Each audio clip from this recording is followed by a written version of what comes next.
आज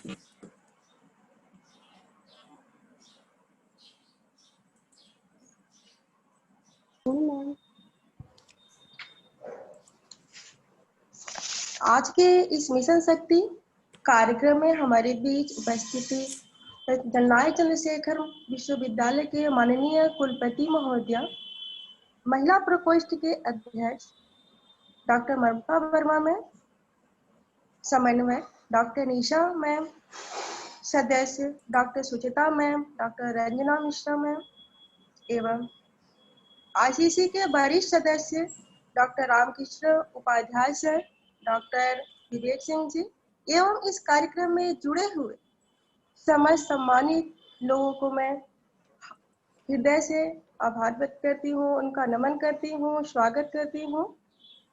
अब मैं डॉक्टर रामकृष्ण उपाध्याय सर से अनुरोध करती हूँ कि वो आए और माँ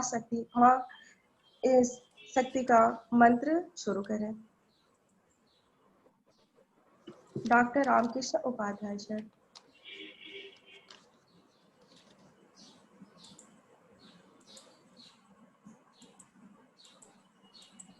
लगता है कि वो एग्जिट कर गए हैं। ऐसी परिस्थिति में मैं मंत्र हाँ, आप कर लीजिए। मैम, मेरी आवाज मैम जा रही है? आ रही है जी। या देवी सर्वभूतेषु शक्ति रूपेण संस्थिता, नमस्तस्यै नमस्तस्यै नमस्तस्यै नमो नमः। जो देवी सब प्राणियों में शक्ति रूप से स्थित हैं, उनको नमस्कार, उनको नमस्कार, उनको बारंबार नमस्कार है। या देवी सर्वभूतेषु मातृरूपेण संस्थिता, नमस्तस्यै नमस्तस्यै नमस्तस्यै नमो नमः। जो देवी सभी प्राणियों में माता रूप से स्थित है, उनको नमस्कार, उनको नमस्कार, उनको बारंबार नमस्कार है। या देवी सर्वभूतेषु कांति रूपेण संस्थिता, नमस्तस्यै नमस्तस्यै नमस्तस्यै नमो नमः। जो देवी सभी प्राणियों में तेज दिव्य ज्योति ऊर्जा रूप में विद्यमान है, उनको नमस्कार, उनको नमस्कार, उनको बारंबार नमस्कार है।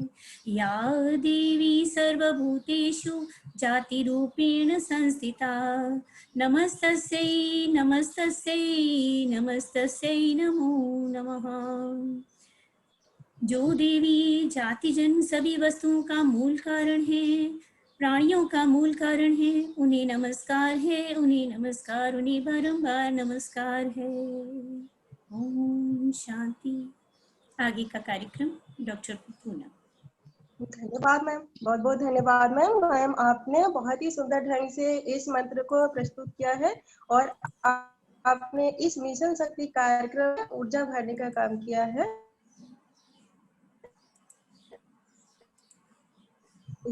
अनुरोध करती हूँ कि वो आए और शपथ दिलवाने का कार्य करें। Doctor Mamta Verma ma'am. धन्यवाद पूनम जी। हमारे मिशन शक्ति कार्यक्रम का मेगा लॉन्च 17 अक्टूबर को हुआ था और आज हम लोग मिशन शक्ति कार्यक्रम में 5वें दिन उपस्थित हैं। मैं सबसे पहले माँ शक्ति के 9 रूपों को साक्षात नमन करते हुए इस कार्यक्रम में सभी प्रतिभागियों को जो हमारे बीच आज उपस्थित हैं, हमारे इस आभासी कार्यक्रम में हमसे जुड़े हुए हैं, सबका स्वागत करती हूँ। और एक छोटी सी कविता के माध्यम से एक प्रश्न रखते हुए मैं आपको शपथ की ओर ले जाना चाहूंगी। ये एक युवा कवित्री की वाणी है जो बेटियों के लिए मुखरित हुई है। मैं आपके सामने रख रही हूँ कि आप सोचें कि बेटियां क्या हैं और कैसे उनके साथ धीरे धीरे ये अपराध का माहौल बना, जिससे कि आज हम मिशन शक्ति के माध्यम से फिर से एक चेतना जागृत करने का काम कर रहे हैं। ये पंक्तियां हैं। जिम्मेदारियों का बोझ परिवार पर पड़ा तो ऑटो रिक्शा ट्रेन भी चलाने लगी बेटियां, साहस के साथ अंतरिक्ष तक भेद ढाला, सुना वायुयान भी उड़ाने लगी बेटियां। और कितने उदाहरण ढूंढ कर लाऊं, और कितने उदाहरण ढूंढ कर लाऊं, हर क्षेत्र शक्ति आजमाने लगी बेटियां, वीर की शहादत पे अर्थी को कंधा देकर अब शमशान तक जाने लगी बेटियां। वीर की शहादत पे अर्थी को कंधा देके अब शमशान तक जाने लगी बेटियां। घर में बटाके हाथ रहती है माँ के साथ, पिता की समस्त बाधा हरती है बेटियां। कटु वाक्य बोलने से पूर्व सोचती हैं खूब, मन में सहमती हैं, डरती हैं बेटियां। पीटे हो उदंड भले, आपका दुखा दे दिल, कष्ट सहकर भी धैर्य धरती हैं बेटियां। पर प्रश्न ये ज्वलनशील सबके लिए है आज, पर प्रश्न ये ज्वलनशील सबके लिए है आज, नित्य प्रतिकोख में ही क्यों मरती हैं बेटियां। हमारे साथ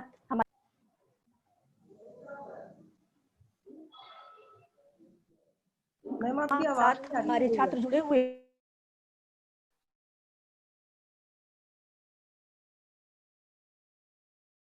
है। इन सब चीजों को हम कैसे समाप्त करेंगे, इसके पीछे कारण अगर मनोवैज्ञानिक तौर से देखेंगे तो केवल एक संवेदनाहीन समाज को हम बना दिया है और आवश्यकता है कि हम संवेदना युक्त समाज की संरचना करें। इसलिए मेरे छात्रों, आइए और मेरे साथ आप बालिका सुरक्षा के लिए शपथ लीजिए। मैं आगे बोलूंगी और आप पीछे इन लाइनों को दोहराते जाइएगा। हम छात्रों का आह्वान कर रहे हैं कि वो बालिका सुरक्षा शपथ लें। मैं शुरू कर रही हूँ। भारत के जिम्मेदार नागरिक के रूप में मैं शपथ लेता हूँ कि सदैव बालिकाओं एवं महिलाओं का सम्मान करूंगा और उनके अधिकारों की सुरक्षा करूंगा। छात्रों के लिए है, इसलिए मैं कविता शब्द यूज कर रही हूँ। मैं प्रत्यक्ष एवं परोक्ष रूप से अपने कृत्यों, शब्दों तथा कर्मों से किसी बालिका एवं महिला के अधिकारों एवं मर्यादा का हनन नहीं होने दूंगा।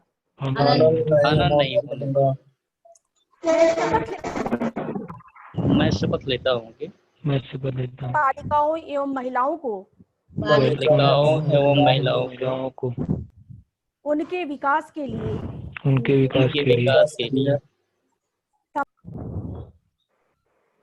आवाज नहीं आ रही है समान अवसर प्रदान करने में अपना पूरा योगदान दूंगा। जय हिंद, जय भारत। धन्यवाद। जय नारी शक्ति। अब आगे के कार्यक्रम के संचालन के लिए मैं पूनम गुप्ता को आमंत्रित करती हूँ। धन्यवाद मैम। आपने शपथ का काम एक बहुत ही अच्छी कविता से आपने शुरू किया और शपथ भी बहुत अच्छे ढंग से आपने दिलवाया, इसके लिए आपको बहुत बहुत धन्यवाद मैम। अब मैं विषय परिवर्तन एवं स्वागत के लिए डॉक्टर निशा मैम को आमंत्रित करती हूँ और उनसे अनुरोध भी करती हूँ कि आए और विषय परिवर्तन एवं स्वागत का काम करें। Doctor Nisha ma'am.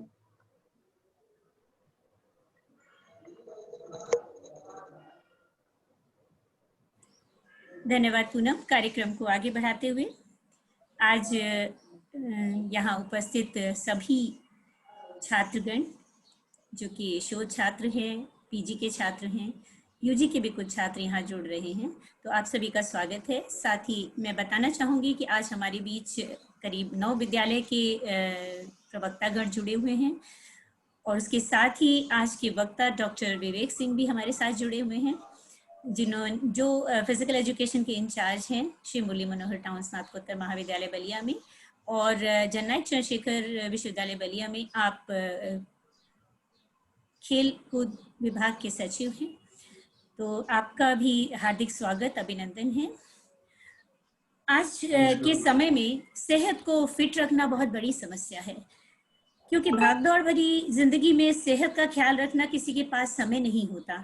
बस फिर क्या होता क्या है कि वजन बढ़ने लगता है, मोटापा आ जाता है, मधुमेह, डायबिटीज, ब्लड प्रेशर जैसी बहुत सारी समस्याओं से हम लोग को दो चार होना पड़ता है।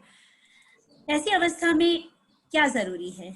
ऐसी अवस्था में जरूरी है कि अपनी सेहत के लिए थोड़ा समय निकालें।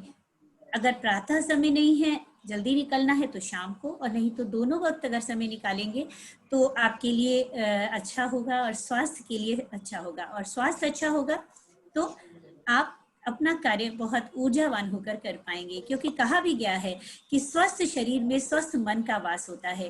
तो हमारा शरीर स्वस्थ रहेगा तो हमारा मन भी दुरुस्त रहेगा, चंगा रहेगा जिसे बोलते हैं, और हम लोग उतनी ही ऊर्जावान होकर कार्य करेंगे।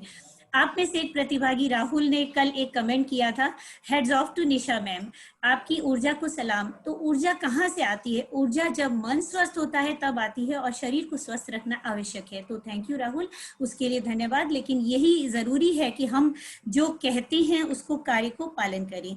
तो निश्चित रूप से हमें मन और शरीर को कैसे स्वस्थ रखना है, उसकी क्रियाएं क्या आवश्यक हैं, इस पर हम आज एक व्याख्यान सुनने जा रहे हैं, साइंस ऑफ ब्रीदिंग।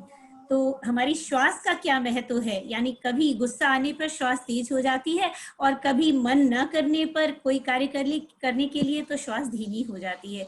तो हम श्वास को भी कैसे नियंत्रित करें, वही आवश्यक है। हम लोग नियंत्रित तो नहीं कर सकते श्वास को, लेकिन हम कुछ ऐसी विधियां जानेंगे आज जिनसे कि हम अपने श्वास, अपने मन को अच्छा रख सकें।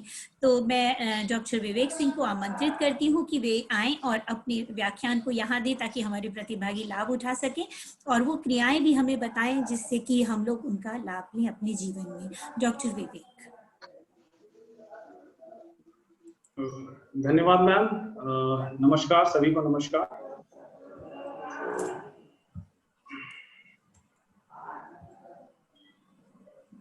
जी आप स्लाइड शेयर करिए। यस मैम, स्लाइड दिख रही है अब? जी हाँ जी, दिखाई दे रही। ओके, सो वंस अगेन सभी को मेरा नमस्कार। आज का जो टॉपिक है जिसमें हम लोग अभी अगले आधे घंटे डिस्कस करेंगे, that is science of breathing और प्राणायाम। प्राणायाम थोड़ा इसमें लो लेवल पर रखा है। मेरा जो मेन एम्फसाइज होगा वो that is science of breathing के ऊपर, कि जो ये ब्रीदिंग है, जो हम अपना जो श्वसन तंत्र है, इसका हमारी पर्सनालिटी पे क्या इम्पैक्ट पड़ता है, हमारी बॉडी के फिजियोलॉजी पे क्या इम्पैक्ट पड़ता है, और हमारी बॉडी के मेंटल लेवल पे क्या इम्पैक्ट पड़ता है। तो ये इस प्रेजेंटेशन का कोर है। तो चलिए अब स्टार्ट करते हैं। In first slide, we start talk with what is breathing. भाई breathing है क्या, पहले समझते हैं। Simply, breathing is a physiological process through which our body acts.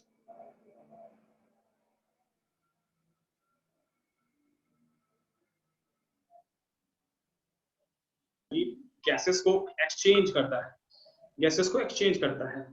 Mainly जो दो गैसेस हैं जिसके ऊपर हम फोकस करते हैं, that is O2 oxygen and CO2 carbon dioxide. Body through breathing इसी को एक्सचेंज करता है। नाउ नेक्स्ट थिंग, हम बात करेंगे इंपॉर्टेंस ऑफ ब्रीदिंग। भाई ब्रीदिंग या ब्रीथ की क्या इंपॉर्टेंस है। सो देखिए, अगर हमें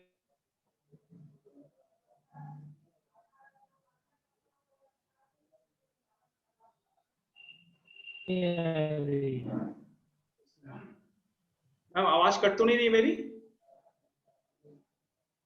विवेक की आवाज आपकी क्लियर है।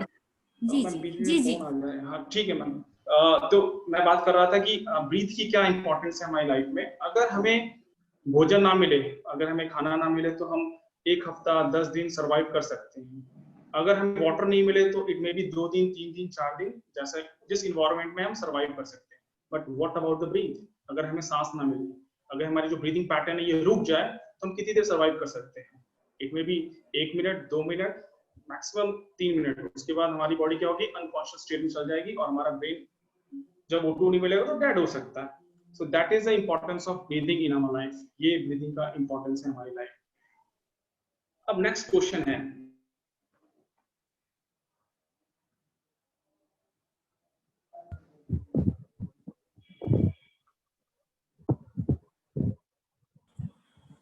विवेक आवाज थोड़ा सा डिस्टर्ब हुई है।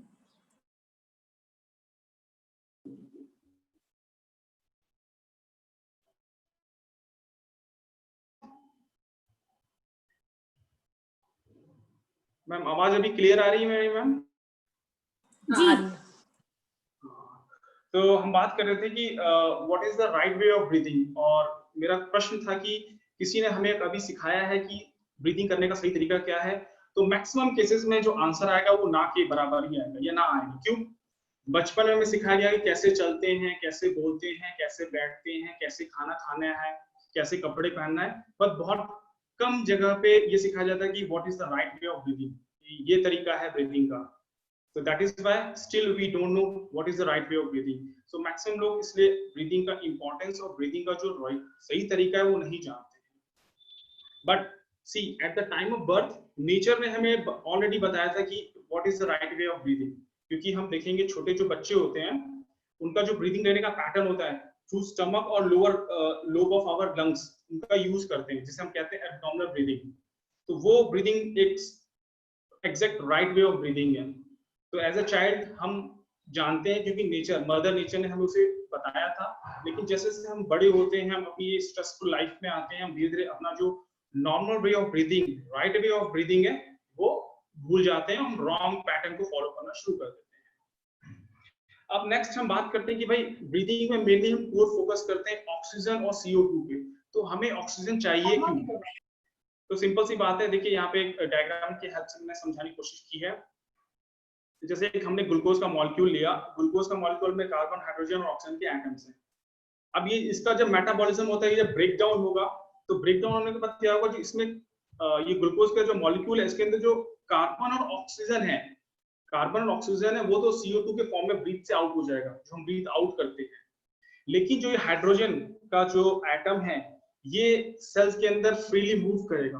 तो इस सेल को, इस हाइड्रोजन एटम को काउंटर करने के लिए, बैलेंस करने के लिए हमारी बॉडी ऑक्सीजन का यूज करती है, और उसके बाद उसके साथ कंबाइंड रिएक्शन करके H2O in the form of water बनके सेल का जो इंटरनल एनवायरनमेंट है, सेल का जो pH है उसको बैलेंस करके रखती है। So that is why we need oxygen. Oxygen रहेगा तभी हमारे सेल का इंटरनल एनवायरनमेंट वो हेल्दी रहेगा, नॉर्मल रहेगा। तो ये फिजियोलॉजिकल इंपॉर्टेंट है हमारी ब्रीथिंग का। अब हम बात करेंगे कि भाई ब्रीथिंग के डिफरेंट फेज क्या है या डिफरेंट स्टेजेस क्या है। सी नॉर्मली जो हमारी ब्रीदिंग है जिसके हम दो फेज की बात करते हैं, एक जिसमें हम ब्रीथ को इन करते हैं, इनहेलेशन, और एक में जब हम ब्रीथ को आउट करते हैं, एक्सहेलेशन, इसकी बात करते हैं। बट नेचुरली जो हमारा वे ऑफ ब्रीदिंग होता है, अगर उसको माइक्रो लेवल पे हम ऑब्जर्व करें या देखें तो उसमें 3 फेजेस होते हैं, इनहेल, देन माइक्रो लेवल का pause and then exhale, then micro level का pause. So this is a normal way of breathing और नेचुरल वे ऑफ ब्रीदिंग। और यहीं पे जो योगिक लैंग्वेज में हम बात करते हैं, प्राणायाम की कॉन्सेप्ट की बात करते हैं, वो पूरा का पूरा इसी कॉन्सेप्ट पे काम करता है। रेचक, पूरक, कुंभक, मतलब ब्रीथ को इन करना, होल्ड करना, कुंभक लगाना और एक्सहेल करना। तो अभी आज का जो प्रेजेंटेशन हम इसमें एक्सरसाइज मेनली करेंगे ब्रीदिंग के ऊपर। अब देखते हैं, देखिए इन शॉर्ट कोशिश करते हैं कि भाई हमारा नर्वस सिस्टम है, इसको कोरिलेट करते हैं हमारे ब्रीदिंग पैटर्न से। तो इन शॉर्ट नर्वस सिस्टम हमारा डिवाइड है 2 पार्टों में, 2 ब्रांचेस में, एक सेंट्रल नर्वस सिस्टम, एक पेरिफेरल है। सेंट्रल नर्वस सिस्टम में brain and spinal cord, brain हमारे सेल के बीच में है, स्पाइनल कॉर्ड हमारी बैकबोन के बीच में कॉर्ड है। पेरिफेरल जो हमारा सिस्टम है away from the central nervous system, इसके अंदर 2 ब्रांचेस हैं, एक सोमैटिक नर्वस सिस्टम, एक autonomy nervous system. Somatic nervous system मतलब जो भी हमारी बॉडी का वॉलंटरी मूवमेंट है, जो हमारे विल के अंदर है, जैसे मैं अभी बोल रहा हूँ, मुझे भी अगर कहीं जाना हो, मतलब वॉलंटरी मसल्स के मूवमेंट्स का इन्वॉल्वमेंट इसमें हम ऐड करते हैं। ऑटोनोमी नर्वस सिस्टम, ये हमारा कोर ऑफ टॉक है आज का, जो हमारा जो आज कोर है टॉक का वही है ऑटोनोमिक नर्वस सिस्टम पे। ऑटोनोमी नर्वस सिस्टम हमारी बॉडी के अंदर जो भी नेचुरल प्रोसेस है, जो इनवॉलंटरी है, जो हमारे विल के बाहर है, उसको कंट्रोल करता है। जैसे यहाँ पे मैंने दिया हुआ है, जैसे हमारी बॉडी का ब्लड प्रेशर, हार्ट रेट। अभी हमारी हार्ट रेट हमारे कंट्रोल में नहीं है, वो हमारी बॉडी का ऑटोनोमी नर्वस सिस्टम कंट्रोल कर रहा है। हमारा ब्रीदिंग रेट, हमारा बॉडी का टेम्परेचर, हमारा डाइजेशन, हमारा मेटाबॉलिज्म, हमारा इंटरनल हीलिंग प्रोसेस जो चल रहा है बॉडी का, बॉडी के अंदर वाटर बैलेंस, बॉडी के बहुत सारे इंटरनल जो जितने भी ऑर्गन्स हैं वो सबको गवर्न कौन कर रहा है, हमारा बॉडी का ऑटोनोमी नर्वस सिस्टम। अब ऑटोनोमी नर्वस सिस्टम है ये with the help of 2 branches, इसके अंदर 2 ब्रांचेस है, इसके 2 पार्ट है, that is sympathetic nervous system and parasympathetic nervous system. With the help of sympathetic and parasympathetic हमारी ऑटोनोमी नर्वस सिस्टम हमारी बॉडी के इंटरनल एनवायरनमेंट को, इंटरनल फिजियोलॉजी को, इंटरनल ऑर्गन्स को कंट्रोल करता है। अब सिंपैथेटिक क्या है, पैरासिम्पैथेटिक, इसी का मेजर रोल है ब्रीथ के साथ। हमारा ब्रीथ का एक ह्यूज कोरिलेशन, बहुत ज्यादा पॉजिटिव कोरिलेशन है हमारी ब्रीथिंग पैटर्न के साथ और ऑटोनॉमिक नर्वस सिस्टम के साथ। अब देखिए ऑटोनॉमिक नर्वस सिस्टम में हमने ऑलरेडी बात की थी कि दो ब्रांचें हैं, उसके पास दो हाथ हैं कह सकते हैं, या दो पार्ट है, that is sympathetic and parasympathetic.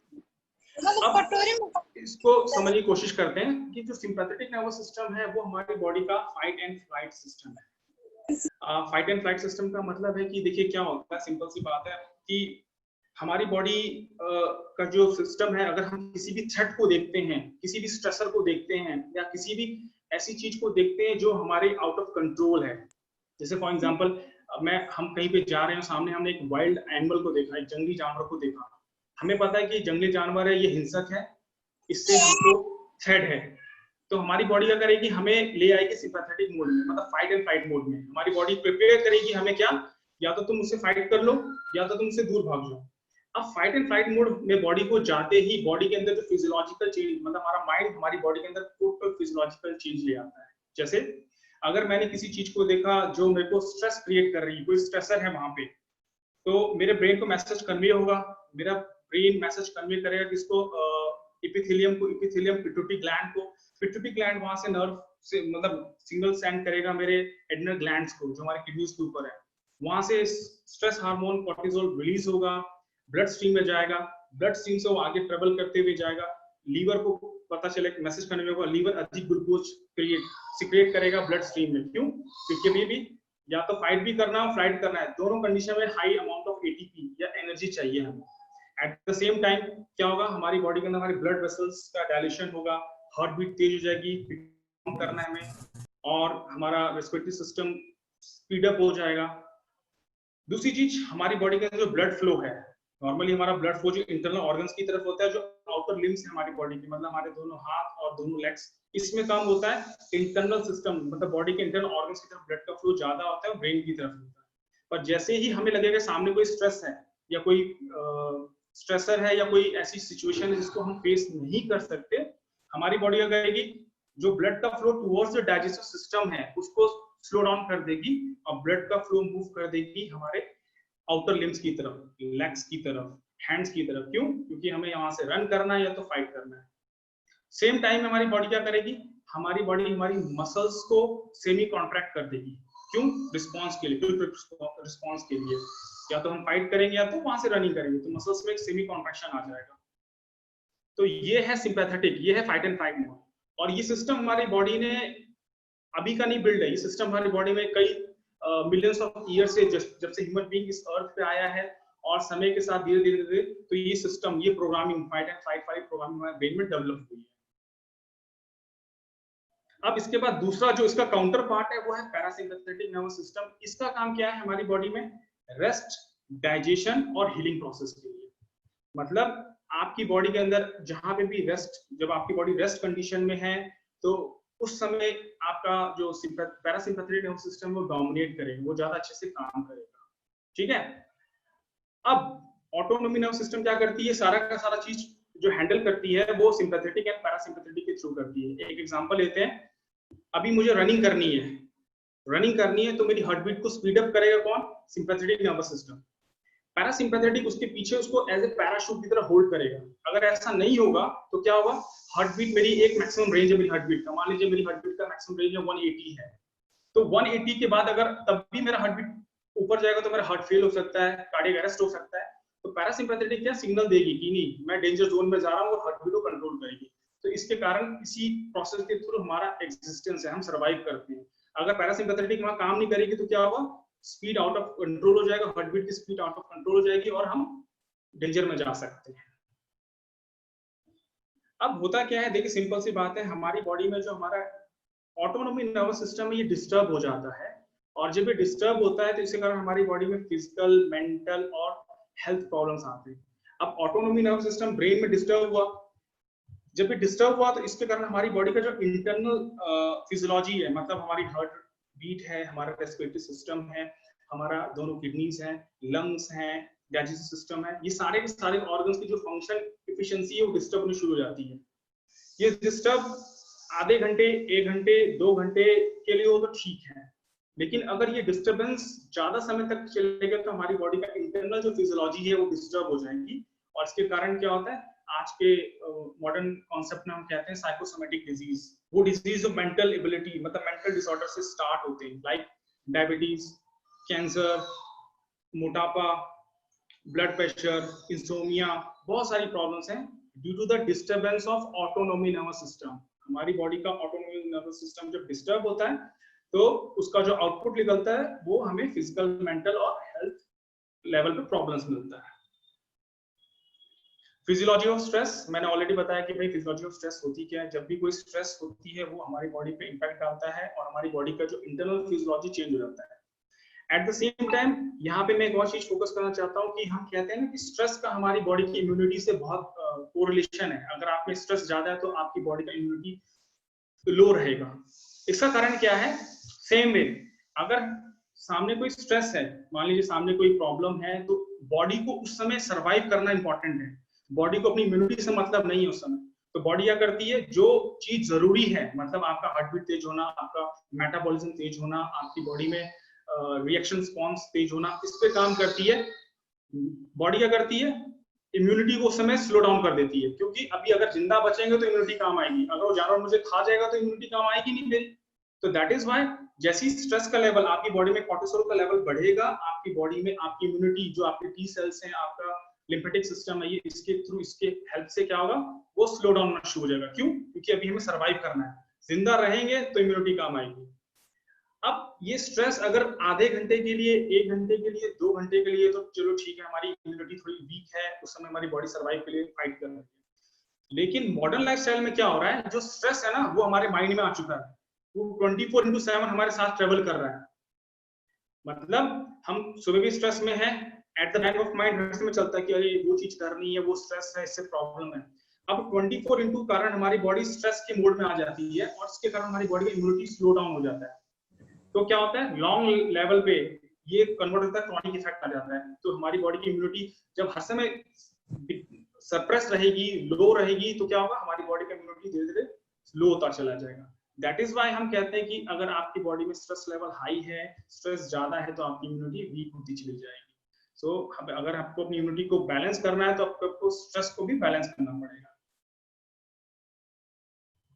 अब दूसरी चीज, राइट ब्रीदिंग मेथड। अगर आपको सही ब्रीदिंग मेथड पता है तो आपका जो ऑटोनोमी सिस्टम है वो बैलेंस रहेगा, और अगर वो बैलेंस रहेगा तो आपकी बॉडी की जो सेल की फिजियोलॉजी, आपकी बॉडी में सेल्स की जो फिजियोलॉजी है, जो उनकी हेल्थ है, वो बैलेंस रहेगी, वो अच्छी रहेगी। और आपकी बॉडी के अंदर सेल अच्छे हैं तो हम भी अच्छे हैं, क्योंकि हम समेशन ऑफ सेल्स हैं। अब दूसरी चीज है ब्रीदिंग। जो हम ब्रीदिंग लेते हैं, एक तो हम सर्वाइवल के चाहिए, दूसरा हमारी ब्रीदिंग का इम्पैक्ट हमारी थॉट प्रोसेस, ब्रेन पे मैसेज के थ्रू, मतलब इलेक्ट्रिकल सिग्नल के थ्रू जाता है। तो अगर देखिए, अगर हम रिलैक्स हैं, हम ब्रीदिंग ले रहे हैं, हमारे स्टमक और रिब केज, मतलब हमारे लोअर लोब का, लंग्स का यूज हो रहा है, तो हमारे ब्रेन को मैसेज आएगा एवरीथिंग इज ओके। पर अगर हमारी रिब केज का, मतलब हमारी मिडिल रिब केज का, मतलब हमारे थोरेसिक रीजन का यूज हो रहा है, या अपर रिब का यूज हो रहा है, हमारे इंटरकोस्टल मसल ज्यादा कॉन्ट्रैक्ट कर रही हैं, तो मैसेज ट्रेवल जाएगा ब्रेन को, there is something danger. So that is why आपकी जो ब्रीदिंग जो है वो एक इलेक्ट्रिक सिग्नल, इलेक्ट्रिक इंपल्स भेजती रहती है आपके ब्रेन को कि सब कुछ सही है कि नहीं है। सब कुछ सही है तो आपको स्ट्रेस नहीं है, सब कुछ सही नहीं रहेगा तो आपकी बॉडी को स्ट्रेस जाएगा। और जैसे ब्रेन को लगेगा कि समथिंग डेंजर, क्योंकि ब्रेन देख नहीं रहा है, ब्रेन फील करता है, तो क्या होगा, आपकी बॉडी में स्ट्रेस हार्मोन का लेवल बढ़ा देगा और फिर बॉडी फिर से स्ट्रेस मोड में चली जाएगी। सो दैट इज व्हाई अगर हम सही तरीके से ब्रीदिंग जानते हैं, अगर हमें ऐसा लगता है कि सामने कोई प्रॉब्लम है, मतलब मान लीजिए मुझे अभी एक प्रेजेंटेशन लेना है, इसके बाद तुरंत मेरा प्रिपरेशन उसके लिए नहीं है, तो क्या होगा, वो मेरे ब्रेन में स्ट्रेस क्रिएट कर रहा है, लेकिन मुझे पता है कि ब्रीदिंग का राइट वे क्या है, तो मैं क्या नॉर्मल ब्रीथ दूंगा, रिलैक्सिव ब्रीथ दूंगा और बॉडी को नॉर्मल कर दूंगा। तो ब्रेन को मैसेज जाएगा कि एवरीथिंग इज ओके, और उसके बाद मैं अपनी बॉडी को स्ट्रेस मोड से बाहर निकाल सकता हूँ। अब हम बात करेंगे ब्रीदिंग का और ब्रेन का क्या रिलेशनशिप है। तो सिंपली देखिए, जो हमारी ब्रीदिंग का यहाँ पे थोड़ा सा हम योग को भी इन्वॉल्व करते हैं। जैसे हमारे जो लेफ्ट नॉस्ट्रल और राइट नॉस्ट्रल है, हमारा जो लेफ्ट नॉस्ट्रल होता है, हमारे ब्रेन, जैसे हमारा ब्रेन मेनली 2 हेमिस्फीयर में है, लेफ्ट हेमिस्फीयर और राइट हेमिस्फीयर। तो हमारा जो लेफ्ट नॉस्ट्रल है ब्रीथ का, मतलब नॉस्ट्रल है नोज का, वो हमारे राइट हेमिस्फीयर को कोरिलेट करता है, एक्टिवेट करता है, और हमारा right part of the brain हमारी बॉडी के लेफ्ट पार्ट को क्या करता है, गवर्न करता है, कंट्रोल करता है। सेम वे में हमारा राइट नॉस्ट्रल है जो बॉडी का, वो लेफ्ट पार्ट को क्या करता है, ब्रेन के को कंट्रोल करता है, गवर्न करता है, और हमारा left part of the brain right body part की ब्रेन को, बॉडी पार्ट को क्या करता है, गवर्न करता है। मॉडर्न साइंस में और योगिक साइंस में जो लेफ्ट नॉस्ट्रल है that is symbol of parasympathetic nervous system. हमारा जो लेफ्ट नॉस्ट्रल है हमारी बॉडी का पैरासिम्पैथेटिक नर्वस सिस्टम है। कैसे? अगर आप कभी भी रिलैक्स मोड में रहेंगे, डीप स्लीप मोड में जाएंगे, या कुछ मेंटल वर्क कर रहे होंगे, कुछ क्रिएटिव वर्क कर रहे होंगे, आप चेक करके देखिएगा आपका जो लेफ्ट नॉस्ट्रल है वो ज्यादा एक्टिवेट रहेगा as compare right nostril. Same way में हमारी बॉडी का जो राइट नॉस्ट्रल है दैट इज द सिंबल और that is correlate with our sympathetic nervous system, वो सिस्टम जो हमारी बॉडी को फाइट एंड फ्लाइट मोड में ले आता है। मतलब आप जब भी टेंशन में हैं, जब भी स्ट्रेस में हैं, इमोशनली डिस्टर्ब हैं, खाना खाने के बाद आपने जब खाना खाया तो बॉडी को हाई लेवल ऑफ मेटाबॉलिज्म करना है, उस समय आप देखिएगा चेक करके कि आपका जो लेफ्ट नॉस्ट्रल है, राइट नॉस्ट्रल है वो ज्यादा एक्टिवेट हो जाएगा। मतलब आपकी बॉडी का सिंपैथेटिक नर्वस सिस्टम उस समय डोमिनेट करता है। दैट इज व्हाई हम जब गुस्सा होते हैं तो हमारा, या हम जब हमारा मूड डिस्टर्ब होता है, आप कभी भी चेक करके देखिएगा आपका सिंपैथेटिक नर्वस सिस्टम मतलब राइट नॉस्ट्रल डोमिनेट कर रहा होगा। और अगर आपके दोनों के दोनों नॉस्ट्रल इक्वली एक्टिवेट हैं, दोनों एक साथ काम कर रहे हैं, इसका मतलब आपका ब्रेन का जो दोनों हेमिस्फीयर है वो इक्वली एक्टिवेटेड है, और इससे बेस्ट कुछ नहीं हो सकता। आपका ब्रेन का दोनों हेमिस्फीयर जब एक्टिवेट है मतलब आपकी बॉडी का इंटरनल एनवायरनमेंट टोटली बैलेंस है, और वही हमें चाहिए। अब बात करते हैं टाइप ऑफ ब्रीदिंग। नॉर्मली हम 3 प्रकार की ब्रीदिंग लेते हैं। एक एब्डोमिनल ब्रीदिंग या डायफ्रामेटिक ब्रीदिंग जिसे कहते हैं, ये है जब हम रिलैक्स मोड में होते हैं। इसका सबसे बेस्ट एग्जांपल है छोटे बच्चे। छोटे बच्चे मैक्सिमम जो ब्रीदिंग लेते हैं वो अपने स्टमक, उनका स्टमक इन एंड आउट होता है, प्लस जो हमारा लंग्स का लोअर लोब है उसका इन्वॉल्वमेंट होता है। दूसरी है आपकी है थोरेसिक ब्रीदिंग। थोरेसिक ब्रीदिंग का मतलब है जब आप अपने रिब केज का मिडिल पार्ट, मतलब आप अपने लंग्स का मिडिल लोब और लोअर लोब दोनों को इन्वॉल्व करते हैं। इसमें आपकी जो कोस्टल मसल्स हैं, इंटरकोस्टल मसल्स, मतलब रिब केज वो थोड़ा एक्सटेंड ज्यादा होता है। और ये हम कब करते हैं? जब हम नॉर्मल फिजिकल एक्टिविटी कर रहे हैं, जैसे हम वॉकिंग कर रहे हैं, जॉगिंग कर रहे हैं, नॉर्मल लेवल की फिजिकल एक्टिविटी कर रहे हैं, तब ये थोरेसिक ब्रीदिंग हमारी एक्टिवेट रहती है।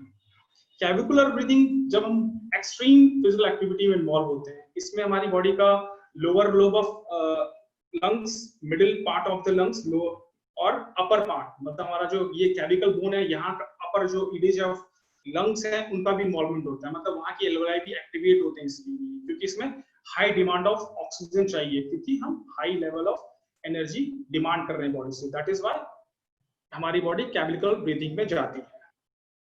तो मेनली हम 3 प्रकार की ब्रीदिंग लेते हैं।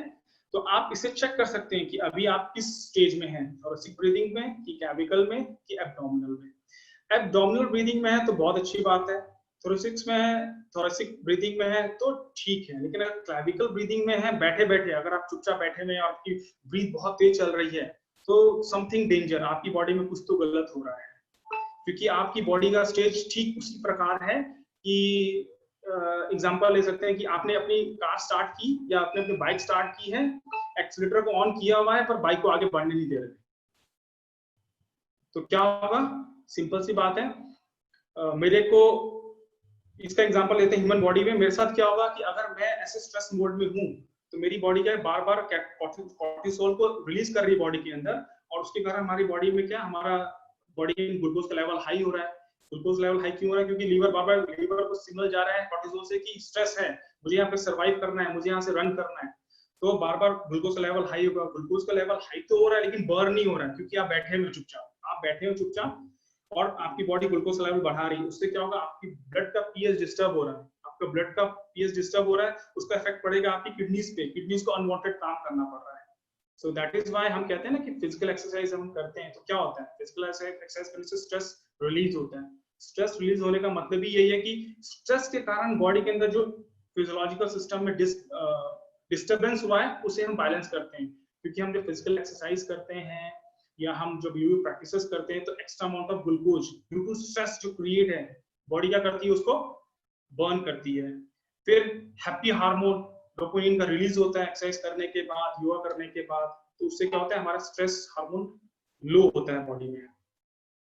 अब देखते हैं, देखिए सिंपल सी बात है, एक टर्म यूज करते हैं that is yogic breathing. Yogic breathing, yogic breathing का मतलब है कि जब हम लॉन्ग और डीप ब्रीथिंग करते हैं, मतलब yogic breathing is a combination of all above 3 breathing methods, that is abdominal breathing, thoracic breathing and clavicular breathing. इन तीनों मेथड्स को मिला के विथ कंट्रोल अगर प्रैक्टिस करेंगे तो that is known as the yogic breathing, वो योगिक ब्रीथिंग है। अब देखिए एक सिंपल सी प्रैक्टिस है यहाँ पे, अगर हमको अपनी ब्रीदिंग फ्रीक्वेंसी को लो करना है, अगर हम चाहते हैं अपनी ब्रीदिंग फ्रीक्वेंसी को लो करना, तो सिंपल से प्रैक्टिस है कि अगर हम एक जगह पे चुपचाप आराम से बैठ जाएं, स्पाइन को स्ट्रेट करें और 5 सेकंड तक ब्रीथ को इन करें, इनहेल करें, एंड देन 5 सेकंड तक काउंट करते ब्रीथ को एक्सहेल करें। तो नॉर्मली हम ब्रीदिंग कितनी करते हैं, 1 मिनट में 14 to 16 टाइम्स हम ब्रीथ को इन और आउट करते हैं, मतलब हमारी जो ब्रीदिंग रेट है वो 14 to 16 टाइम्स होता है। लेकिन जैसे ही अगर आपने प्रैक्टिस स्टार्ट की, आपने ब्रीथ को 5 सेकंड के लिए इन किया, देन एक्सहेल किया, तो आपका ब्रीदिंग जो रेट है वो 16 to 14 मिनट से घट के 16 to 14 पर मिनट से घट के कितना हो जाएगा, 6 टाइम ब्रीदिंग पर मिनट हो जाएगा। सेम वे में अगर आप ब्रीदिंग में 5 सेकंड इनहेल करते हैं, 5 सेकंड होल्ड करते हैं और 5 सेकंड्स के लिए एक्सहेल करते हैं, तो आप 1 मिनट में बस 4 बार ब्रीथ को इन और आउट करेंगे। मैंने एग्जांपल इसलिए पुट किया कि यहाँ पे बहुत बड़ा कोरिलेशन है हमारे ब्रीदिंग फ्रीक्वेंसी का और हमारी लाइफ ऑन दिस अर्थ का। इस अर्थ पे जितने भी जानवर, जितने भी लिविंग ऑर्गन्स और लिविंग बींग्स जो लंबी जिंदगी जीते हैं, उनकी ब्रीदिंग की जो फ्रीक्वेंसी है वो लो होती है, चाहे वो एलिफेंट हो, चाहे वो टॉर्टोइज हो, चाहे वो पाइथन हो। सबकी ब्रीदिंग फ्रीक्वेंसी से टॉर्टोइज की ब्रीदिंग फ्रीक्वेंसी 1 मिनट में वो 2 से 3 बार बस ब्रीथ करता है। एलिफेंट 8 to 10 टाइम्स ब्रीथ करता है, इतना बड़ा एनिमल होने के बाद भी। पाइथन का भी 6 to 7 टाइम्स ब्रीदिंग पैटर्न जाता है। मतलब आपकी ब्रीदिंग फ्रीक्वेंसी जितनी लो रहेगी, आपकी लाइफ एक्सपेक्टेंसी उतनी अधिक होगी, ये स्टडीज शो करती हैं।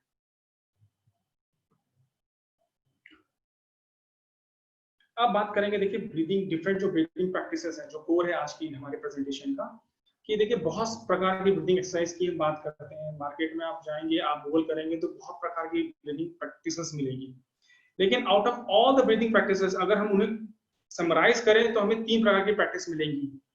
वो ब्रीदिंग प्रैक्टिस जो हमारी बॉडी को स्टिमुलेट करती हो, वो ब्रीदिंग प्रैक्टिस जो हमारी बॉडी को काम डाउन करता हो, वो ब्रीदिंग प्रैक्टिस जो हमारी बॉडी को बैलेंस करता हो। यहाँ पे एक और चीज ऐड करना चाहता हूँ कि देखिए हमारी बॉडी के साथ होता है क्या है, मैंने बताया ना, हमारी ब्रीदिंग पैटर्न का हमारे ब्रेन के थॉट प्रोसेस के साथ रिलेशनशिप है। तो हम जब इनहेल करते हैं, हम जब ब्रीथ को इन करते हैं, तो हमारा हार्ट रेट फास्ट होता है, हार्ट बीट होती है तेज हो जाती है। और जब हम ब्रीथ को एक्सहेल करते हैं, हमारा हार्ट बीट स्लो हो जाता है। मतलब हम ब्रीथ को इन करेंगे तो हार्ट बीट तेज हो रही है, हम एक्सहेल कर रहे हैं तो ब्रीथ स्लो डाउन हो रहा है। और that is a core of all the breathing exercise. जितनी भी ब्रीदिंग एक्सरसाइज है आज मार्केट में और जितनी भी इन्वेंट हो चुकी हैं, डिस्कवर हो चुकी, उनका जो कोर है, उनकी प्रिंसिपल है, वो यही है, इनहेल और एक्सहेलेशन पे कंट्रोल करना सिस्टमैटिक वे में, साइंटिफिक वे में। फॉर एग्जांपल, अगर हम स्टिमुलेटिंग प्रैक्टिस की बात करते हैं, अगर हमें अपनी बॉडी को स्टिमुलेट करना है, तो सिंपल सी बात है, हमें क्या करना है, इनहेल लॉन्ग करना है, एक्सहेल शॉर्ट कर देना है। एग्जांपल, जैसे मैं बैठा हूं, आराम से बैठा हूं, मैंने इनहेल किया 5 सेकंड के लिए ब्रीथ को, एक्सहेल किया 3 सेकंड्स में, इनहेल किया 5 सेकंड के लिए, एक्सहेल किया 3 सेकंड्स में। तो इनहेल 5 सेकंड्स में कर रहा हूं, एक्सहेल 3 सेकंड में कर रहा हूं, तो इसका मतलब मेरी बॉडी में हार्ट बीट तेज हो जाएगी और बॉडी क्या होगी, स्टिमुलेट हो जाएगी। बॉडी में आपकी जो सिंपैथेटिक नर्वस सिस्टम है वो डोमिनेट करना शुरू कर देगा। तो जैसे आपको ऐसे कहीं भी से आप कोई प्रेजेंटेशन लेना चाह रहे हैं जहां पे आपको नर्वसनेस फील हो रही है, आपको टेंशन हो रही है, वरी हो रही है, उस कंडीशन में आप इस स्टिमुलेटिंग प्रैक्टिस इसका यूज कर सकते हैं। मतलब आपको ब्रीथ ज्यादा लेना है और ब्रीथ आउट कम करना है, रेशियो ये रखना है, ठीक है। अब कामिंग प्रैक्टिस, अगर हमें को सिस्टम को काम करना है, स्लो डाउन करना है, बॉडी को नॉर्मल करना है, बॉडी को पैरासिम्पैथेटिक मोड में ले जाना है, तो सिंपल सी बात है, आपको इनहेल कम करना है, एक्सहेल लॉन्ग करना है। इनहेल कम करना है, एक्सहेल लॉन्ग करना है। फॉर एग्जांपल, मैंने यहाँ ब्रीथ लिया, 3 सेकंड्स के लिए, और एक्सहेल किया लॉन्ग 5 सेकंड्स के लिए। ठीक है, सेम वे में अगर हम थोड़ा एक्स्ट्रा लेवल की प्रैक्टिस करना चाहते हैं, नेक्स्ट लेवल की, तो उसमें मैंने इनहेल किया 3 सेकंड्स के लिए, होल्ड किया 5 सेकंड्स के लिए, एंड देन एक्सहेल किया 5 सेकंड्स के लिए। मतलब अल्टीमेट मुझे इनहेल शॉर्ट करना है, एक्सहेलेशन को लॉन्ग करना है। इससे क्या होगा, हार्ट बीट स्लो हो जाएगी, हार्ट बीट जैसे स्लो होगी ब्रेन को मैसेज आएगा कि एवरीथिंग इज ओके, और बॉडी चल जाएगी पैरासिम्पैथेटिक मोड में। बॉडी जैसे ही पैरासिम्पैथेटिक मोड में जाएगी, हमारी बॉडी सेल्फ हीलिंग मोड में आ जाएगी, हमारी बॉडी अपने आप को ठीक करने लगेगी। और अगर बॉडी सिंपैथेटिक मोड में रहेगी तो क्या होगा, हमारी बॉडी हीलिंग मोड में नहीं रहेगी। और नेक्स्ट वन सबसे लास्ट है, दैट इज बैलेंसिंग प्रैक्टिस। अगर आप अपनी बॉडी को टोटली बैलेंस रखना चाहते हैं, ना ही रिलैक्स मोड में ना ही स्टिमुलेटिंग मोड में, तो आपको क्या करना है, आपका जो इनहेल और एक्सहेलेशन का रेशियो इक्वल कर देना है। मतलब 5 सेकंड्स के लिए मैंने ब्रीथ को इन किया एंड देन 5 सेकंड के लिए ब्रीथ को आउट किया। तो अगर मैं ऐसा बार बार करूंगा कुछ समय के लिए, तो मेरी बॉडी का जो ऑटोनोमी नर्वस सिस्टम है वो क्या हो जाएगा, बैलेंस हो जाएगा। और जैसे ही वो बैलेंस होगा, मतलब सिंपैथेटिक एंड पैरासिम्पैथेटिक जो नर्व्स हैं वो बैलेंस मोड में काम करना शुरू कर देंगे। तो यहां तक हमने ब्रीदिंग की बात की थी। अब मैं प्राणायाम का जो योगिक एस्पेक्ट है उस पर नहीं इन्वॉल्व होऊंगा, उस पर ज्यादा एंट्री नहीं करूंगा। मैं प्राणायाम को जो सिंपली ब्रीदिंग एक्सरसाइज है उससे कोरिलेट करूंगा। बस इन शॉर्ट्स कोशिश करते हैं समझने की व्हाट इज प्राणायाम। सिंपली लोग कहते हैं कि pranayama is a breathing exercise, कुछ लोग थोड़ा इसको और हाई लेवल पे कहते हैं कि pranayama is a scientific way of breathing, कुछ लोग कहते हैं pranayama is a scientific manipulation of breathing. ठीक है, योगिक लिटरेचर क्या कहता है कि भाई प्राणायाम क्या है, प्राणायाम इज अ टेक्निक और method through which we extend prana in our body.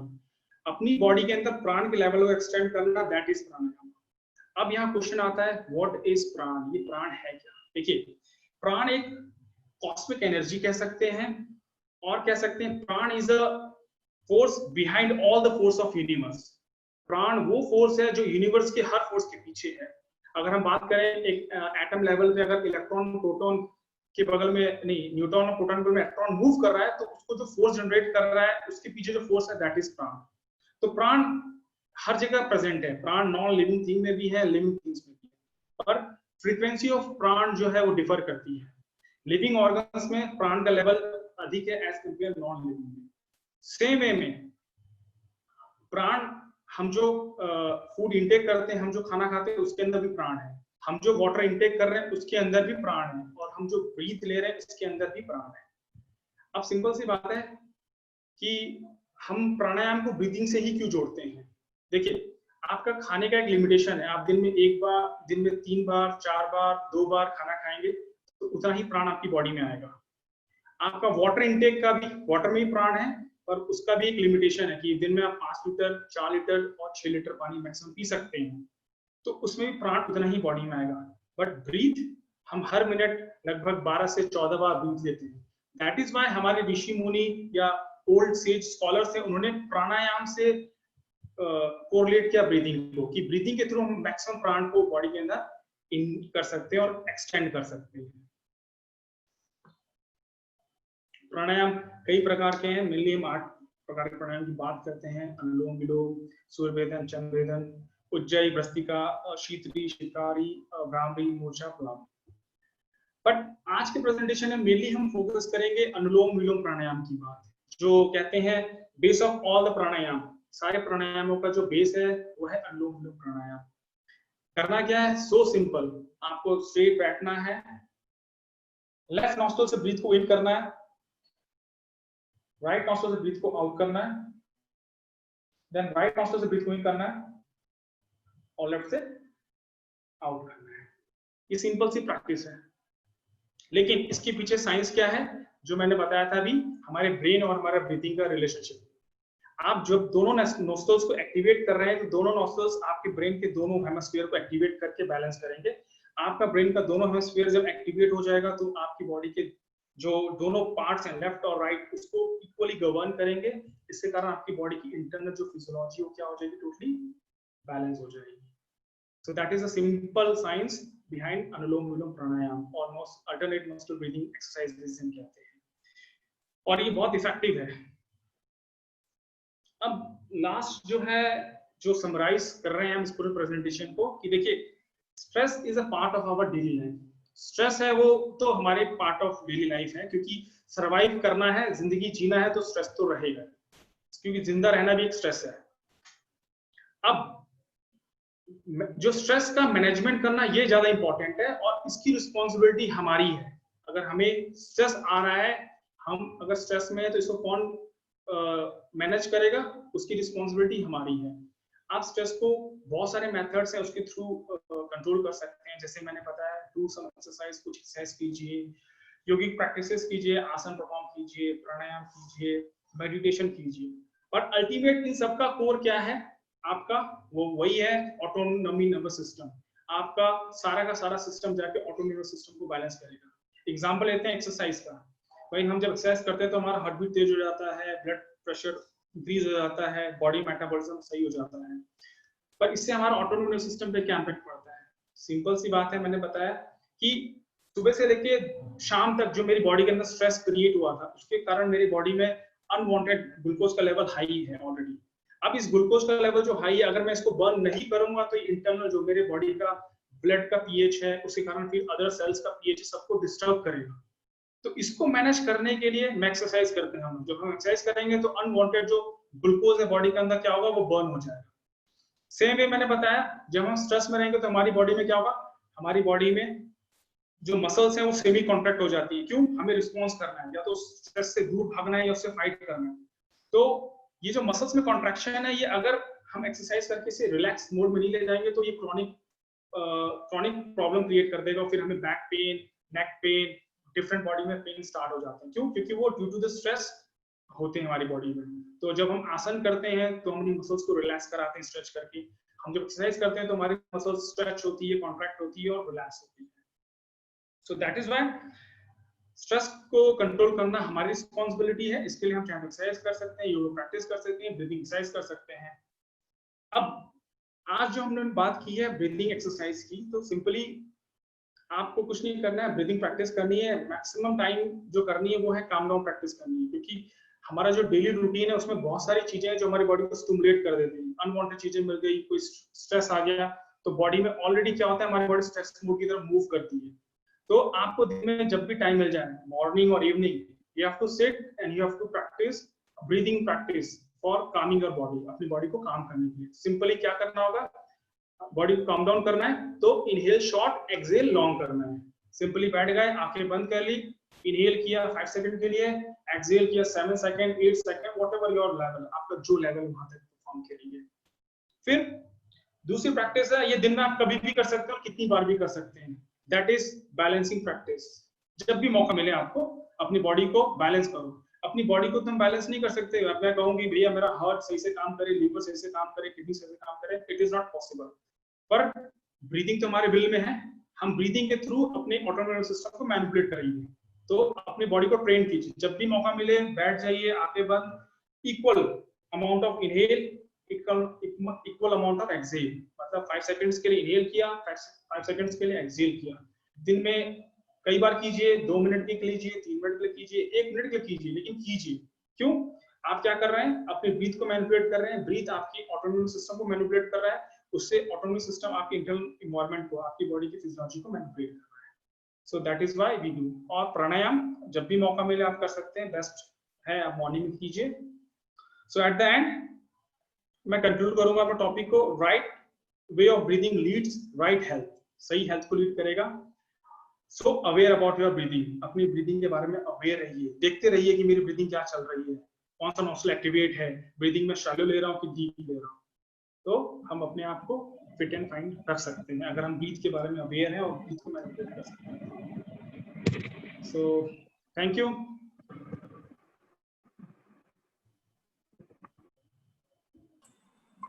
Thank you, Dr. Vivek. It's wonderful lecture, and I think all the participants have enjoyed it. Yes, hand over to Poonam Gupta. बहुत बहुत धन्यवाद doctor Vivek Singh जी। आपने बहुत ही सरल एवं सहज भाव से समझाया कि मतलब ब्रीदिंग क्या है, ब्रीदिंग के क्या कौन कौन से प्रकार हैं, नर्वस सिस्टम में ब्रीदिंग में क्या कोरिलेशन है और नर्वस सिस्टम को पूरी बॉडी पे कैसे प्रभाव डालती है, और प्राणायाम हमारे शरीर के लिए कैसे लाभदायक है, और विशेष रूप से अनुलोम विलोम के बारे में आपने बताया, जो कि हमारे लिए बहुत ही उपयोगी है। इसके बारे में भी आपने बहुत डिटेल्स बताया, और आपने इतना सरल और सहज भाव से समझाया है, इसको प्रस्तुत किया कि मिशन शक्ति को बहुत ही बल मिला है, खास करके फिर हम कैसे स्वस्थ रहेंगे इसको अपना करके।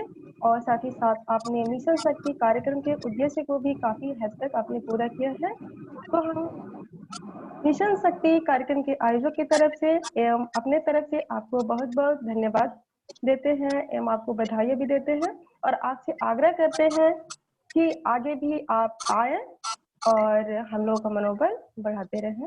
बहुत बहुत धन्यवाद Vivek ji. Thank you ma'am, thank you ma'am. अब मैं आगे के लिए प्रश्नोत्तर के लिए डॉक्टर रंजना मिश्रा से अनुरोध करती हूँ कि और आए और प्रश्नोत्तर का कार्य संभाले। डॉक्टर रंजना मिश्रा।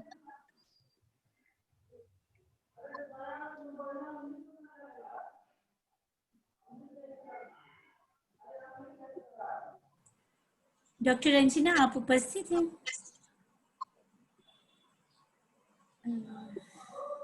हैं, लेकिन शायद ऑडियो वीडियो उनका ऑन नहीं है।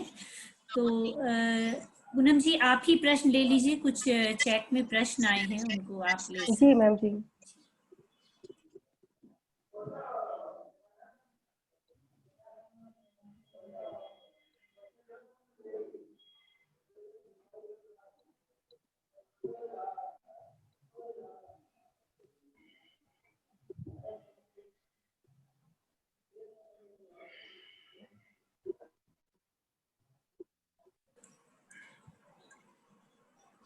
जैसे एक प्रतिभागी ने प्रश्न किया है डॉक्टर विवेक, मैं बोल रही हूँ, पूछा है कि अगर नींद आ रही हो तो क्या हम सांस रोककर नींद को रोक सकते हैं?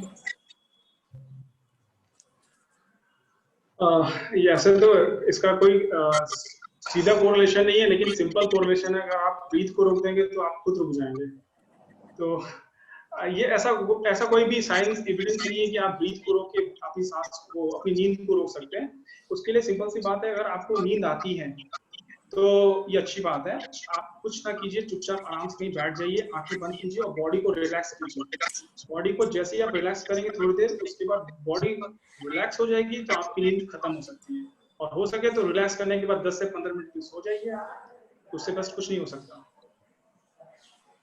बहुत सुंदर। ये एक बहुत स्पष्ट मैसेज भी जाता है, क्योंकि सांस को आप कंट्रोल नहीं कर सकते, वो आपके अधिकार में नहीं है। आप केवल नियंत्रण कर सकते हैं, अप डाउन, ऊपर ले जा सकते हैं, नीचे ले जा सकते हैं। अपने हृदय की गति को सामान्य करने में ये सहायक है। तो इसलिए मुझे लगता है आपके प्रश्न का उत्तर मिला होगा। और कोई हाथ खड़ा, मंजू सिंह हाथ खड़ा कर रही थी, आप प्रश्न पूछ सकती हैं मंजू सिंह।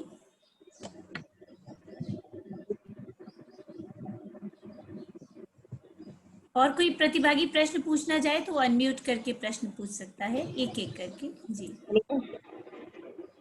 जगदीश भारती जी, बोलिए। प्रणाम जी।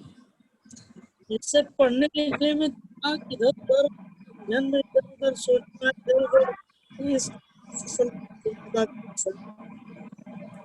इससे पढ़ते हैं या कोई काम करते हैं तो दूसरे ओर भटकता है क्या, वो चीजें के लिए।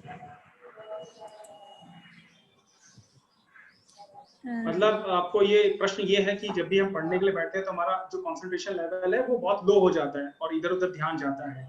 हाँ। तो इसके लिए सिंपल सा देखिए है, आपको अपने ब्रेन को ट्रेन करना पड़ेगा। अभी तक आपने जाने नहीं अनजाने में ब्रेन को ट्रेन किया है। पढ़ने का जो तरीका है आपका, आप पढ़ रहे हैं, बगल में मोबाइल रखा हुआ है, बगल में 2 लोग बातें कर रहे हैं, तो आपके ब्रेन को आपने खुद नहीं किया है,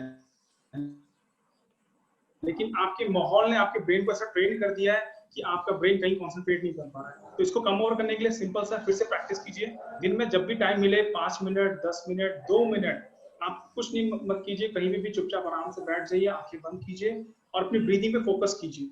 जैसे ही फोकस करना शुरू करेंगे, क्या होगा, थोड़ी देर फोकस करेंगे, फिर आपका मन कहीं और भागेगा। आप कॉलेज में चले जाएंगे, आप घर चले जाएंगे, कहीं भी चले जाएंगे, फिर अपने मन को पकड़ के वापस लेके आओ, फिर ब्रीदिंग पे फोकस करो।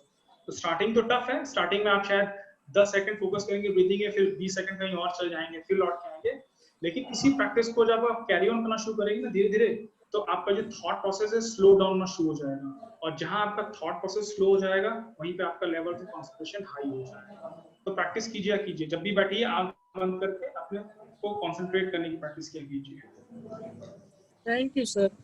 और सबसे बेस्ट है इसमें, सबसे बेस्ट है जो अनुलोम विलोम प्राणायाम है, जो मैंने बताया था ना, लेफ्ट नॉस्ट्रल से इन किया, राइट से आउट किया, राइट से इन किया, लेफ्ट से आउट किया। तो ये एक अच्छी एक्सरसाइज है। इससे दो फायदे हैं, एक आपका बॉडी का फिजियोलॉजी भी अच्छी हो रही है, एट द सेम टाइम आप अनजाने में अपने ब्रेन को कंट्रोल करके रखे हुए कि मुझे फोकस करना है किसमें, अपना ब्रीदिंग के ऊपर। तो ये बहुत इजी है।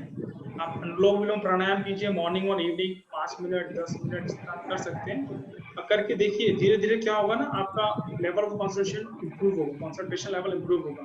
गुड। जी, नरेंद्र कुमार कुछ पूछना चाहते हैं, आप पूछिए, आपने हाथ खड़ा किया है। नरेंद्र कुमार।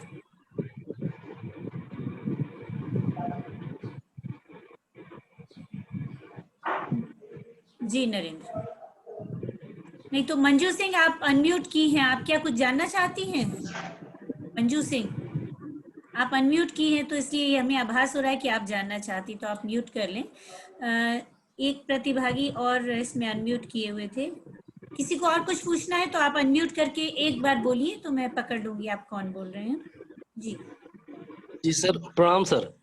हाँ बोलिए अजय जी मैम, नमस्ते मैम। जी, बोलिए, आप अपना प्रश्न प्रस्तुत करें। जी सर, मैं प्राणायाम अनुलोम विलोम मैं भी करता हूँ डेली, लेकिन मुझे एक शंका कि जितने जीव हैं इस संसार में, तो कहीं ना कहीं जो नेचुरल बीइंग है वो अपने नेचर की तरफ से अपनी एक्सरसाइज, चलना दौड़ना ये सब करते हैं। हम मनुष्य कुछ अलग ढंग से सांस को ज्यादा बढ़ाना घटाना या जिम वगैरह में तो तमाम तरह तरह के ढंग से ये कुछ आर्टिफिशियल भी फिजिकल एक्टिविटीज जोड़ती हैं। तो क्या सर मतलब ये इसकी रिलायबिलिटी या वैलिडिटी, इस पर ये विचार, ये प्रश्न है अजय जी कितना इससे थोड़ा, हम लाभान्वित हो रहे हैं या अजय जी कहीं थोड़ा कहीं। सा मैं रोकना चाहूंगी आपको थोड़ा, क्योंकि समय सीमा समाप्त हो गई। शायद डॉक्टर विवेक को विश्वविद्यालय जाना था, उनकी सूचना आई है, तो वो निकल गए हैं। तो हम लोग इस पे एक सेशन फिर लेंगे कभी भविष्य में, क्योंकि आप लोग जुड़े हुए हैं, शोधार्थी हैं हमारे, तो हम लोग एक सेशन। डॉक्टर विवेक सिंह है क्या?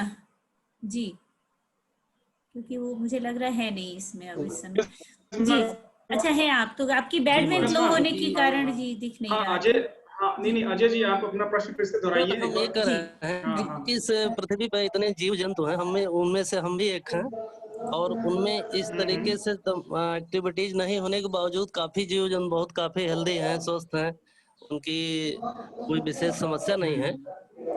तो सर हम मनुष्य होने के नाते कहीं ऐसा तो नहीं है कि कुछ इसमें एक्स्ट्रा कुछ आर्टिफिशियलिटी टाइप जुड़ के और कहीं ना कहीं कोई नुकसान की स्थिति बनती हो? तो मैं भी सर अनुलोम विलोम नहीं देखिए, एज ए ह्यूमन देखिए आप करते हैं, बहुत अच्छी बात है। सिंपल सी बात, दो चीजें देखिए, जितने भी धरती पे जीव हैं, स्पेशली हम इंसान या जानवर हैं, उनकी जो लाइफस्टाइल है, उनका वे ऑफ लिविंग है, वो नेचर के साथ है। जी। हम ह्यूमन बीइंग अपने आप को पहले तो बीमार करते हैं अपने अनहेल्दी वे से, जी। और फिर डिफरेंट प्रैक्टिस करके अपने को हेल्दी बनाने की कोशिश करते हैं। ठीक है, एक पर्सपेक्टिव ये है। अगर हम प्राणायाम, आसन,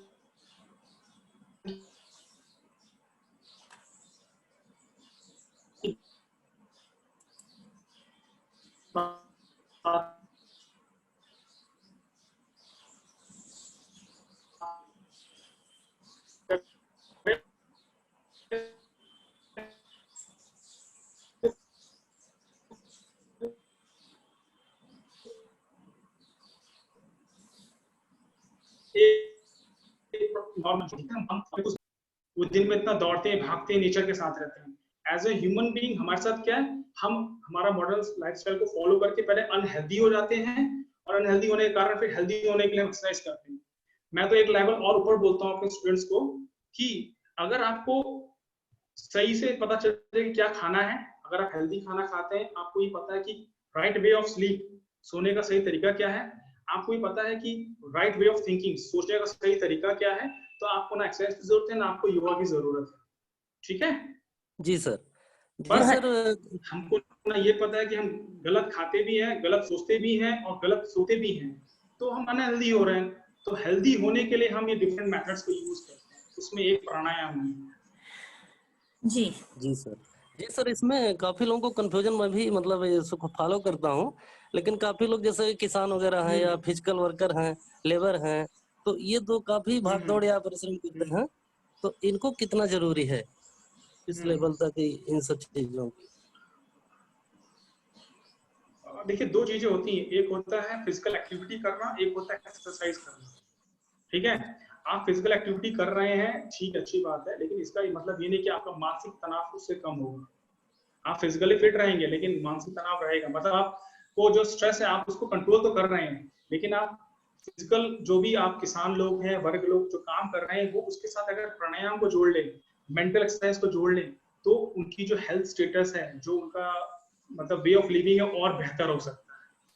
तो अगर जिंदगी को और बेहतर करना है तो आप उसको ऐड कर सकते हैं जी। अजय मैं रोकूंगी अब, क्योंकि समय ऊपर जा रहा है, सब लोगों की, आप लोगों को भी अगली क्लास के लिए जोड़ना है। तो यहाँ पर मैं पूनम से कहूंगी कि आप धन्यवाद ज्ञापन के लिए, विवेक जी का बहुत सुंदर आंसर रहा, तो आप धन्यवाद के लिए बुलाइए ताकि ये सब लोग अपने अपने कार्यों में लग पाए। जी पूनम। धन्यवाद सर, धन्यवाद सर, धन्यवाद मैम। Thank you Ajay.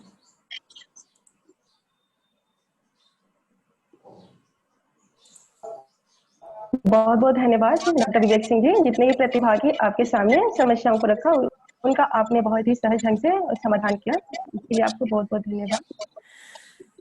अब मैं आय के कार्यक्रम के लिए तथा धन्यवाद ज्ञापित करने के लिए डॉक्टर सुचिता मैम से आग्रह करती हूँ जो आए और धन्यवाद ज्ञापित करें। Doctor Suchita ma'am. धन्यवाद पूनम जी। मैं इस कार्यक्रम की समापन करने के पहले धन्यवाद ज्ञापन करने के लिए आपका इस मंच पर आमंत्रण को स्वीकार करते हुए मैं माननीय कुलपति महोदया का हार्दिक आभार व्यक्त करते हुए सहे दिल से मिशन शक्ति की तरफ से उनको धन्यवाद ज्ञापित करती हूँ। इसके अलावा JNCU से जुड़े हुए जितने भी अधिकारिक गण, संघाध्यक्ष है, विभागाध्यक्ष है, इन सभी का को मैं धन्यवाद देती हूँ। रामकृष्ण उपाध्याय सर इससे जुड़े थे, उनको भी मैं धन्यवाद देती हूँ। और जितने भी महाविद्यालयों के प्राचार्यगण, प्राध्यापकगण, छात्र छात्राएं एवं मिशन शक्ति से जुड़े जितने भी व्यूअर्स हैं, जितने सम्मानित सदस्य हैं, सभी को मैं आभार और धन्यवाद ज्ञापित करती हूँ। इसके अलावा इस कार्यक्रम की शुरुआत निशा राघव मैम ने शक्ति आराधना से बहुत ही अच्छे ढंग से किया और संचालन आपने पूनम गुप्ता ने बहुत ही कुशलता पूर्वक की। ममता मैम ने इसकी शपथ ग्रहण कराई छात्रों द्वारा, वो भी बहुत ही अच्छी कविता के द्वारा हम लोगों का के मन को उल्लासित किया। और विवेक सिंह के लिए अगर मैं एक शब्द कहना चाहूँ तो बहुत अच्छी होगी, चलो ऊंचाइयों को छूते हैं, जिन ऊंचाइयों पे आसियाने नहीं नाम बनते। इतना अच्छा वाक्यांश पावर प्रेजेंटेशन के साथ उन्होंने प्रेजेंट किया। योगा के बारे में साइंटिफिक व्यूज से लेकर के अपने फील्ड स्पोर्ट्स तक को उन्होंने टच करते हुए काफी सरल और सहज ढंग से हम लोगों के सामने उन्हें रखा। और ये चीज हम लोगों को सिखाई कि जीना है तो स्वस्थ होकर जिए, क्योंकि दिखावे के लिए तो बहुत लोग जीते हैं, और स्वस्थ होने के लिए योगा का इम्पोर्टेंस इन्होंने बताया कि अगर हम लोग अपने अंदर योगा की जो लाइट है अगर उसे ऑन कर देते हैं तो ये लाइट दिन प्रतिदिन हमारे एक्टिविटीज के द्वारा बढ़ती चली जाती है, और इसकी फ्लेम हमारी जितनी योगिक एक्टिविटीज होंगी उनके द्वारा उनकी फ्लेम की जो डेंस ये होगी वो उतनी अधिक होगी और हम ज्यादा चमक पाएंगे। दूसरी बात इन्होंने जो कही ये बहुत अच्छी बताई कि किस तरह से स्ट्रेस जो है वो हमारे मानसिक स्तर को प्रभावित करता है। इसमें इन्होंने एड्रिनल ग्लैंड्स, सारे ऑटोनोमस नर्वस सिस्टम के बारे में बताया कि पैरासिम्पैथिक, सिम्पैथिक नर्वस सिस्टम किस तरह से एक दूसरे के साथ एंटागोनिस्टिक वर्क करके उसे बैलेंस करते हैं, और ये बैलेंस अंदर के तंत्र द्वारा होता है, लेकिन बाहर से भी हम लोग इसे जान पाते हैं कि किस वेदर हमारी बॉडी बैलेंस है या नहीं। ये अपने लेफ्ट और राइट नॉस्ट्रिल को देख